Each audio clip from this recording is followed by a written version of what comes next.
धर्म गुरुओं की बाढ़ सी आई हुई है। सनातन हितैषी होने का दावा करने वाले बहुत से धर्मगुरु आपको हर रोज कथा करते हुए मिल जाएंगे, लेकिन क्या ये धर्मगुरु सच्चे सनातन हितैषी हैं या नहीं? आज हम आपको बताएंगे कि आखिर सही मायने में सनातनी कौन है और कौन है सनातन धर्म का सच्चा हितैषी।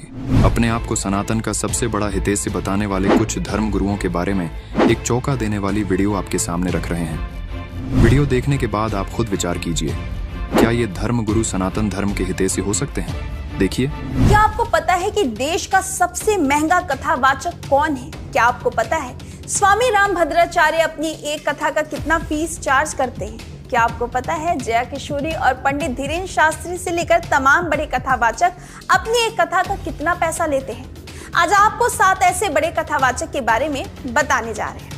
दोस्तों, देखा जाए तो वर्तमान समय में लोगों का अध्यात्म की ओर रुझान तेजी से बढ़ रहा है और इसी झुकाव के कारण देश में खूब सारे भागवत कथा के आयोजन भी हो रहे हैं। सोशल मीडिया के इस दौर में कुछ कथावाचक तो बेहद कम उम्र में रातों रात फेमस हो गए हैं और तो और उनके कथावाचन के डिमांड में जबरदस्त बढ़ोतरी भी हुई है। आज हम आपको देश के कुछ ऐसे ही चुनिंदा कथावाचकों के बारे में बताएंगे, साथ ही ये भी बताएंगे कि वे एक कथा के लिए कितना चार्ज करते हैं। चलिए सबसे पहले हम बात करते हैं जगत गुरु रामभद्राचार्य की। जगत गुरु रामभद्राचार्य का जन्म उत्तर प्रदेश के जौनपुर में सरयू पाड़ी ब्राह्मण परिवार में मकर संक्रांति के दिन 1950 में हुआ था। जगत गुरु रामभद्राचार्य जब 2 महीने के थे तभी उनकी आंखों की रोशनी चली जाती। अपनी एक कथा का 5 लाख रुपए से 10 लाख रुपए तक की दक्षिणा लेते हैं। नंबर 2 पर आती है जया किशोरी। जया किशोरी का जन्म 13 अप्रैल 1995 को राजस्थान के सुजानगढ़ में एक ब्राह्मण परिवार में हुआ था। उनका रियल नाम जया शर्मा है और उन्हें किशोरी की उपाधि दी गई, इसीलिए वे अपने नाम में जया किशोरी का इस्तेमाल करती हैं। मीडिया रिपोर्ट्स के मुताबिक श्रीमद् भगवत के वाचन के लिए वो 9,50,000 रुपए फीस लेती हैं। फीस का आधा हिस्सा 4,25,000 रुपए वह कथा से पहले और बाकी कथा होने के बाद लेती हैं। नंबर 3, पंडित प्रदीप मिश्रा। पंडित प्रदीप मिश्रा का जन्म 1980 में मध्य प्रदेश के सीहोर जिले में हुआ था। उनका जन्म सीहोर जिले में होने के कारण लोग उन्हें सीहोर बाबा के नाम से भी जाना करते हैं। पंडित प्रदीप मिश्रा की फीस की बात करें तो एक कथा का तकरीबन 17 से 18 लाख रुपए वो चार्ज करते हैं। नंबर 4 पर आते हैं अनिरुद्धाचार्य। अनिरुद्धाचार्य जी का जन्म 27 सितंबर 1989 को जबलपुर मध्य प्रदेश भारत में हुआ था। उनके माता पिता अध्यात्म से जुड़े हुए थे और बचपन से ही वो भी अध्यात्म में रुचि रखते थे। महाराज भागवत कथा वाचन का 1 लाख प्रतिदिन से भी ज्यादा लेते हैं और कथा 7 दिन तक चलती है। महाराज जी के द्वारा कथा करवाने का पूरा खर्चा 12 से 15 लाख रुपए तक अनुमानित है। नंबर 5 पर आते हैं कथावाचक देवकीनंदन। कथावाचक देवकीनंदन ठाकुर की अगर बात करें तो उन्हें हम एक पुराण कथावाचक, गायक और आध्यात्मिक गुरु भी कह सकते हैं। 1997 से ये श्रीमद् भागवत कथा, श्री राम कथा, देवी भागवत, शिव कथा, भागवत गीता इत्यादि पर प्रवचन दे रहे हैं। देवकीनंदन ठाकुर जी की नेटवर्थ लगभग 5 से 7 करोड़ है। महाराज देवकीनंद ठाकुर विश्व शांति सेवा चैरिटी टेबल ट्रस्ट के संस्थापक भी हैं। इंटरनेट पर मिली जानकारी के अनुसार वो एक कथा करने के लिए फीस जो लेते हैं वो 10 से 12 लाख लेते हैं। नंबर 6 पर आते हैं पंडित धीरेन्द्र शास्त्री। पंडित धीरेन्द्र शास्त्री का जन्म 4 जुलाई 1996 में बुंदेलखंड के अंचल के छतरपुर जिले के गड़ा गांव में हुआ था। यहीं से उन्होंने अपने जीवन की शुरुआत की थी। बता दें कि धीरेन्द्र शास्त्री एक कथा करने का कितना पैसा लेते हैं, इस बात की सटीक जानकारी या आधिकारिक रूप से जानकारी नहीं है। अलग अलग वेबसाइट पर अलग अलग जानकारी दी गई है। कुछ वेबसाइट पर ऐसा दावा करती हैं कि पंडित धीरेन्द्र शास्त्री एक दिन के लगभग 10 से 15 लाख रुपए दक्षिणा लेते हैं और वह अपने कई बयान में ये भी कह चुके हैं कि कोई भी व्यक्ति अपनी पत्नी और परिवार को छोड़कर हमें कुछ भी दान कर सकता है। नंबर 7 पर आते हैं राजन जी महाराज। राजन जी महाराज का जन्म पश्चिम बंगाल के कोलकाता में एक ब्राह्मण परिवार में हुआ था। उन्हें बचपन से ही आध्यात्म में विशेष रुचि थी। उनका असल नाम राजन तिवारी है। उनके सीताराम का भजन बहुत प्रसिद्ध है। वो अपनी कथा और भजन के लिए 10 से 12 लाख रुपए चार्ज करते हैं। तो ये थे 7 बड़े कथावाचक जिनके बारे में मैंने आपको बताया। दर्शकों, विचार कीजिए, क्या ये धर्मगुरु सनातन धर्म के हितैषी हो सकते हैं, जो कथा करने के नाम पर लाखों रुपए फीस लेते हैं, जो धर्मगुरु अपनी कथाओं में श्रद्धालुओं को दान धर्म करने के प्रवचन देते हैं, वो खुद ही लाखों रुपए कथा करने के लिए ले रहे हैं। दर्शकों, पुराणों में प्रमाण है कि जब राजा परीक्षित को सर्प ने डसना था तो पूरी पृथ्वी पर कोई ऐसा कथावाचक नहीं था जो राजा परीक्षित को कथा सुना सके, क्योंकि सभी को पता था 7वें दिन परिणाम आ जाएगा और नकली कथावाचक का पर्दाफाश हो जाएगा, क्योंकि उनमें से कोई भी कथावाचक कथा सुनाने का अधिकारी नहीं था। धन के लालची किसी कथावाचक की हिम्मत कथा सुनाने की नहीं हुई। तब स्वर्ग से सुखदेव ऋषि को बुलाया गया। सुखदेव ऋषि ने कथा सुनाने के बदले कोई धन नहीं लिया, जिससे राजा परीक्षित को लाभ मिला। लेकिन आजकल के कथावाचक न तो कथा सुनाने के अधिकारी हैं, न ही इनके पास सही भक्ति विधि। केवल धन उपार्जन करना इन कथावाचकों का मुख्य उद्देश्य बन चुका है, जो कि आपके मानव जीवन के साथ बहुत बड़ा धोखा कर रहे हैं। इससे साफ है, ये धर्मगुरु सनातन धर्म के हितैषी नहीं बल्कि दुश्मन है। आइए अब आपको बताते हैं आज के समय में अधिकारी संत कौन हैं जो सनातन धर्म के सच्चे हितैषी हैं। जहां एक तरफ अन्य धर्म गुरु धन इकट्ठा करने के नए नए तरीके ढूंढ रहे हैं, वहीं दूसरी तरफ ये संत दोनों हाथों धर्म भंडारे कर रहे हैं।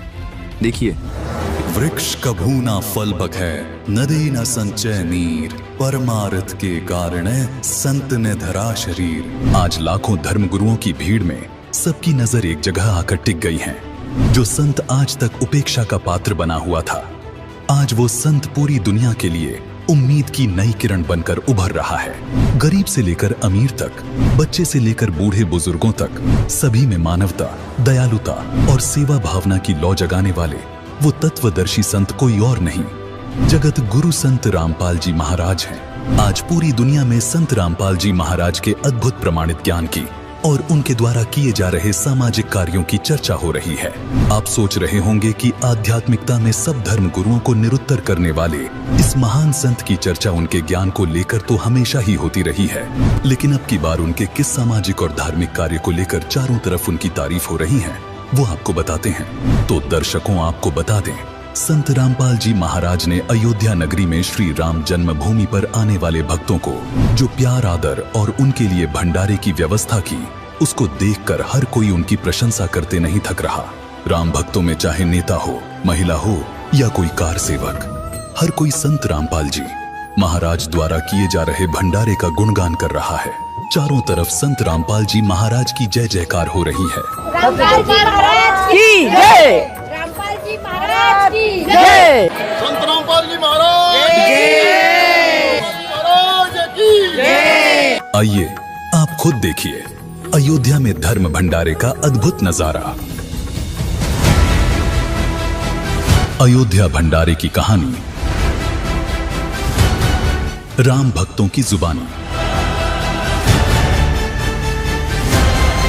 बहुत अच्छी यहाँ की सेवा देखकर तो हम लोग दंग रह गए।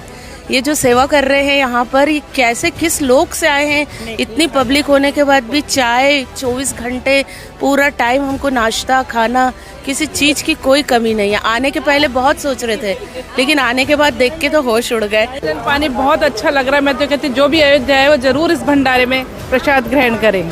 यहाँ के जो सेवाधार है, उनकी भावना है, उनकी निष्ठा जो देख रहे हैं, उससे अपने आप मन हो रहा है कि हम लोग सुबह तो यहाँ भोजन किया, हम शाम को भी यहीं करके जाएं।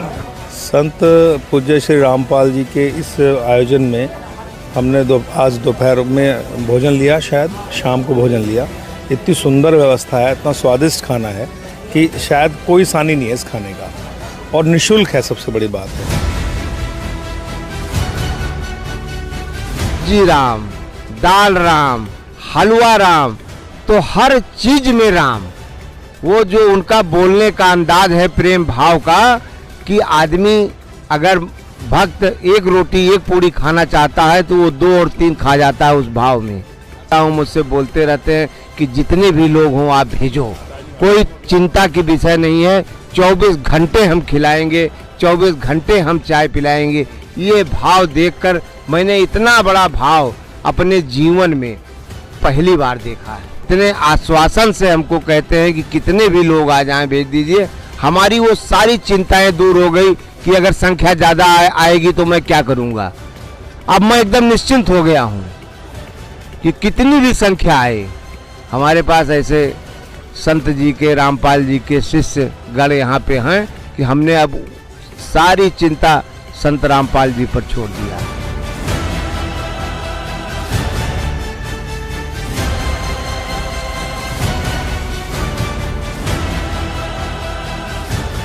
देखिए यहाँ तो इतना सुंदर भंडारा चल रहा है कि आनंद बरस रहा है और संत रामपाल जी की कृपा यहाँ साक्षात हम लोगों को बरसती भी नजर आ रही है। अगर एक दाना भी गिरता है ना तो तुरंत उठाने के लिए आते हैं हम लोग। बहुत अच्छा। इतनी बड़ी व्यवस्था करना अपने में बहुत बड़ा काम है, बहुत ही बड़ा काम है। और इसी व्यवस्था के अनुरूप एक आकलन किया जा सकता है कि महात्मा भी बहुत उच्च क्वालिटी के, उच्च श्रेणी के हैं।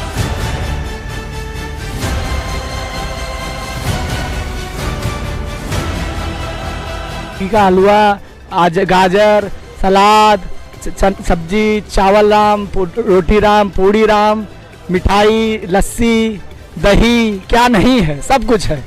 आप प्रसाद और सब शुद्ध देसी घी में रामपाल जी की कृपा से सब देसी घी में बन रहा है। नंबर 1 का भंडारा बन रहा है। हमारा भंडारा यहाँ पर इस पूरे नगर में, पूरे अयोध्या नगर में सबसे नंबर 1 पर चल रहा है। बड़ा भाई व्यवहार करता है कि हाँ बेटा और खा लो, माँ व्यवहार करती है और खा लो, एक और पराठा ले लो, एक पराठा राम और ले लो, उसी तरीके का व्यवहार है। ये कहना चाहूँगी कि बहुत ही बड़ा हृदय है उनका, जो भी वो कर रहे हैं बहुत प्यारा है। सारा खाना बहुत प्यारा है। मुझे नहीं लगता कि किसी भी जगह पे ऐसा अरेंजमेंट हमें मिलेगा। अगर हम जाएंगे तो इतनी प्यारी सब्ज़ी, घर जैसा खाना, दाल चावल, आलू की सब्ज़ी, अगर आप यहाँ आके महसूस नहीं करेंगे तो आपका कोई हक नहीं बनता है कि आप किसी भी चीज़ पे दूसरों की बातें सुन के और बोलें। मुझसे पैसे नहीं लिए गए हैं, तो मैं सिर्फ लास्ट में इतना बोलना चाहूँगी कि दूसरों की बातें सुन के किसी को भी जज ना करें, कृपया कर मूर्ख ना बने।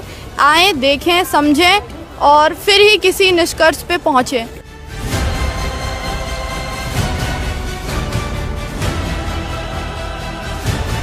संत रामपाल जी की महिमा अद्भुत है। ऐसा पहला भंडारा है जो 24 घंटा चलता है। मैंने उनको 1 नंबर दे रखा है।